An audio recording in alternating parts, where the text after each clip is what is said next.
Sa mga nagtanong po sa amin na nais magtanim, wala naman daw silang lupa. Hindi po yan suliranin. Depende lang po kasi kung saan kayo naroroon. May mga lugar na ang lupa ay nakatuwangwang at wala namang nagsasaka, wala namang nagtatanim.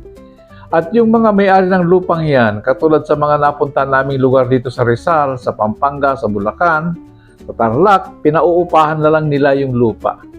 Ang running rate po ng paupa sa mga nakatiwangwang na lupa ay naglalaro mula sa 7,000 per hectare to 10,000 per hectare, depende po sa lugar.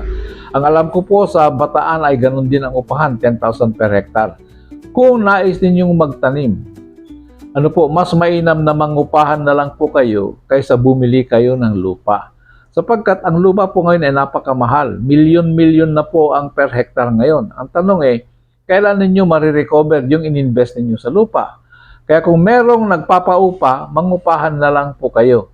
Ang kulang na lang po ay kung ano po ang inyong itatanim at paano kayo kikita. Yun po ang iugnay ninyo sa amin.